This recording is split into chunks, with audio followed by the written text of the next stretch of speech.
Hey everybody, Dr. Hill here at Advanced Animal Care Berea, and today we're going to be talking about how we do cat spays and neuters. All right, Dr. Hill, just to get started, how are cat spay surgeries performed?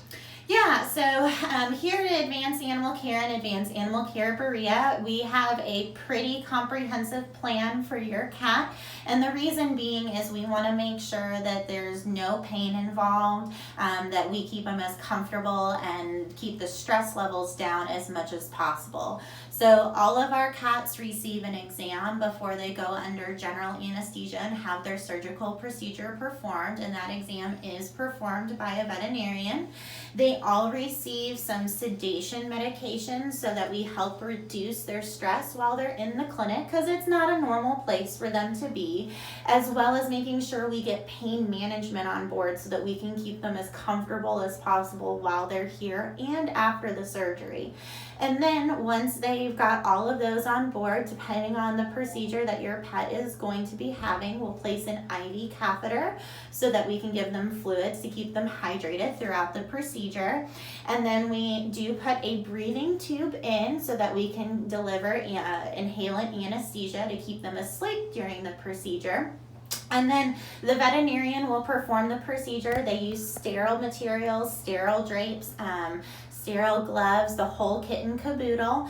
The procedure itself doesn't take terribly long. You know, the average cat neuter is over and done with in under 15 minutes, and the average cat spay can be anywhere from 15 to 45 minutes. And then here I do like to put buried sutures in my spays so that you don't have to bring your cat back to stress them out, so that we have to take those sutures out later. So those sutures just dissolve under the skin in about 2 to 3 months time, and there's generally a minimal scar there. All right, so how are cat neuter surgeries performed? Yeah, so cat neuters are very similar to the cat spays.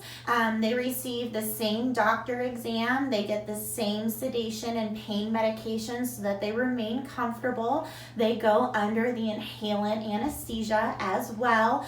The biggest thing with these guys is there's not as much to do with them. And so what we do is, instead of closing their skin incisions, we do leave those open to drain. So there's no sutures back there, but their skin heals together quite nicely in about 4 to 7 days and hardly see a scar. So will the spay or neuter be painful for my cat?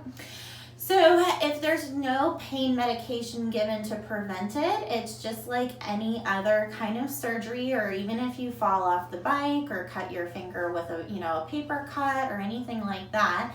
Any trauma to the skin will cause pain, but we're very adamant here at Advanced Animal Care and Advanced Animal Care Berea that we prevent any pain at all. So we are very aggressive with our pain management protocol for these guys. Are there any complications to a spay or neuter surgery? So there definitely can be a complication anytime we put a pet under anesthesia, and that's why we recommend doing pre-anesthetic blood work, just to make sure organs are functioning appropriately. But that's why every pet, dog, cat, whatever, that goes under anesthesia gets an exam by a doctor here at Advanced Animal Care Berea. Some complications can't be predicted, and some are going to be during the surgery, and some could potentially be after the surgery. So sometimes a suture may break, sometimes there may be a little bit of swelling, sometimes an infection can develop. We do the best that we can to try to prevent any of these from happening, but there is always that possibility. So my last question is, can my cat get a microchip during their spay or neuter? Of course, and honestly, that's our favorite time to do it. The microchip needles are a little bit big because, of course, they have to deliver that microchip.